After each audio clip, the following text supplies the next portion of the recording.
Hi everyone, hope you're all doing well, and today we'll talk about 5 UK financial mistakes that a lot of people from the UK make. So hopefully me sharing this video with you stops you from making one of these mistakes, so we'll take a look. So number one, and probably the biggest one for me on this list, because I think nearly 50% of 18-year-olds to 23-year-olds will make this mistake, and it seems to get more and more popular at the moment, and that is getting a car on finance. It is very tempting if you are very young, and even in fact, it's even past 23, is to go and think, oh, you know what, I've just got a paycheck, my first couple of paychecks, what am I going to go do? I'm going to go treat myself. One of the first things you start considering is treating yourself to a new car. It is very tempting to see someone on Instagram or Facebook or your friends have just picked up that nice Audi A1 and you think, I want to treat myself to a new car. Now the problem is if you do go treat yourself to a new car, if you've only just started getting your first couple of paychecks, is you won't be able to pay for that car in full. And what does the nice salesman that is not trying to scam you at the car garage do? They go, oh, you know what you can do? You can go get this car on finance and spread it across a couple of years. Sounds great when you buy this car, but what you soon realize after you have bought the car and that feeling of, oh, I've got a new car starts wearing off, and you've shown your friends and they're now no longer impressed with your new car, is that that monthly payment starts catching up after a while. And over the kind of first 6 months, you might not know or realize how much impacts that car finance has on you, but after a while, 2, 3, 4, 5 years, what you'll start realizing is every time your paycheck comes in, you notice straight away 20 or 30% of that paycheck goes straight out to that car. And after a few years, you kind of start getting annoyed at making that decision to go purchase that car. Now, rather than getting rid of that car that you've had for about 3 years and the exhaust is falling off and getting that new car straight away, very simple thing to do is either just do a little bit of an upgrade or hold back, tie that exhaust back on with a piece of string and save up that money, and then in a few years when you can go to afford to go buy that car in full, you can do, and it will save you from that awful mindset of realizing that every time your paycheck comes in every month, 20-30% of it goes straight out to the car, and you get a little bit annoyed with yourself for making that decision. A very good book to kind of understand that and understand getting income and not losing it straight away to liabilities is Rich Dad Poor Dad, so do go check that book out. Number 2 is Klarna or buy now, pay later. These are massively increasing at the moment, and it is very tempting. You've just made a purchase for maybe a new coat, you spent a bit of money on Boohoo or ASOS, and you get to the bottom of the page where it comes to paying, and you can see that £300 can get split up into monthly installments across 3 months, and you pay £100 a month. It's very tempting to click that lovely pink button, but realistically, Klarna is not your best friend. The reason why, and this has happened quite a bit recently, is you've probably seen it in the news. Quite often people are doing these buy now, pay laters over a course of a couple of months, and they do it all the time, and then they don't realise that how much that monthly payment is starting to add up to with all their shopping included. Here you spend £30 buy now, £30 buy now.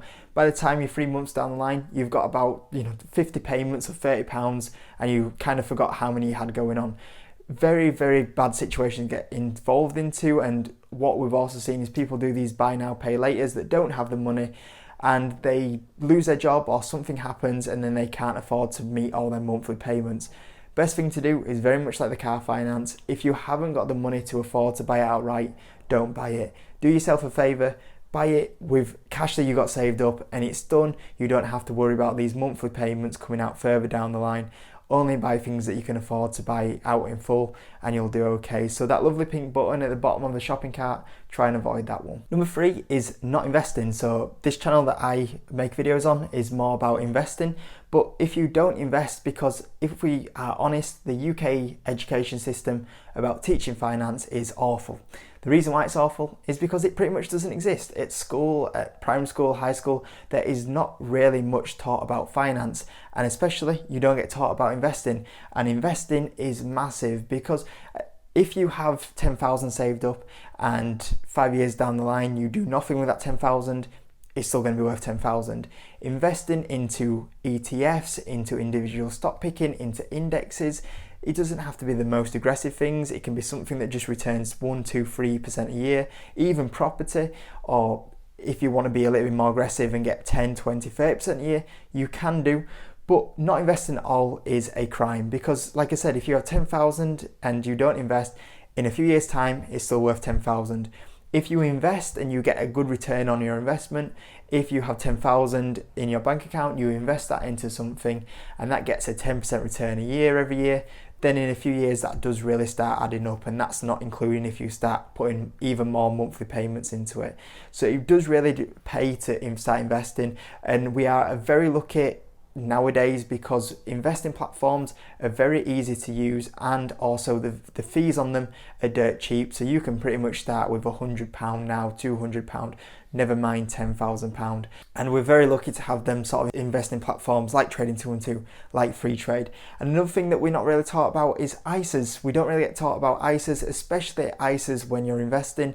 Quite often you can make a lot of investments, you could double your money, and the amazing thing about an ISA is you would not have to pay any tax on it. So many things we pay tax on. With investing and making money, it is one way to not make or have to pay any tax on it if you use an ISA, and it's totally not taught at school, and that's one thing that you really want to capitalize on. So if you're not investing, it's worth thinking about investing. So number 4 is staying at one job. So normally what happens is when you, especially nowadays, if you want to get into a job, the wage is very low, and employers in general will not be very kind to giving a lot of pay rises out. The only time you will get a pay rise is by getting a new job.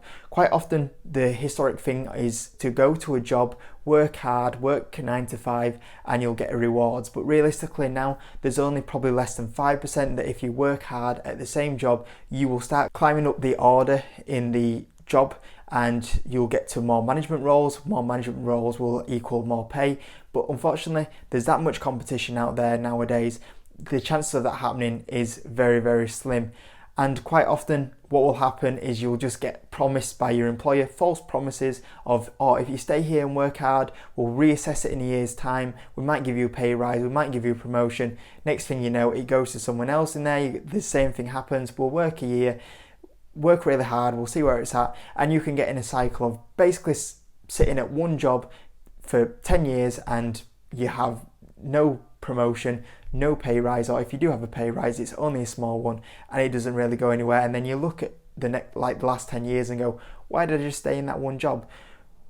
For me personally, and quite often what you'll see is if you are stuck at one job and after a couple of years you are not getting a promotion, you are not getting a pay rise, just apply for jobs. Worst thing happens, you can say no, but the best thing you can do is get offered a job, you think about taking it, it probably will be more money.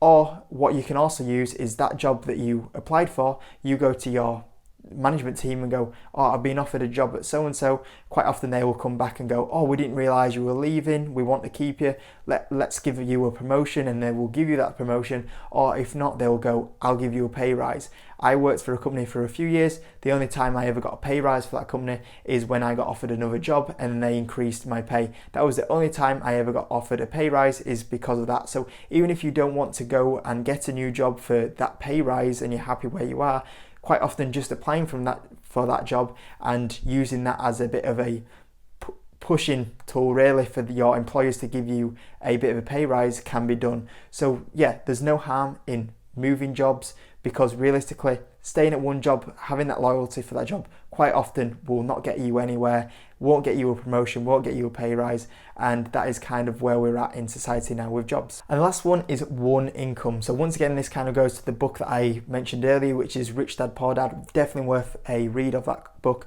But the big mistake, or the last mistake that I see a lot of people make, is only having one income. A lot of people do rely on that one job. You know, they get told, go work that one 9 to 5 job and you'll do very well. The problem is if you have that one income, you are always going to rely on that one income.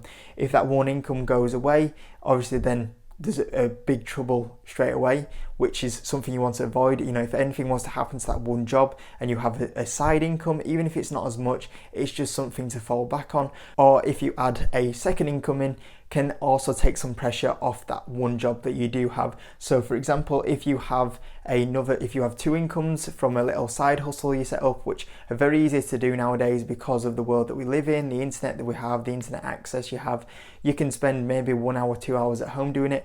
But the thing is you kind of realize, you know, you're not that extra income you have, then Sometimes, that might not be working for someone else. You can be your own boss. And if it's an income you create yourself, it can be a bit more rewarding than going to work for someone else. Obviously, they take their cut, for example. Whereas if you set up your own company, a little side hustle, get an extra income, you're your own boss. And as well as that, all the work you put in can become your income. You keep all that income. And especially as well as if it's something you're setting up yourself as an extra income, a second income, what can happen is you can carry on building that second income, and at some point, next thing you know, that second income that was to just assist with your main income from your 9 to 5 job, that can get level with that 9 to 5 job, or even go past that 9 to 5 job.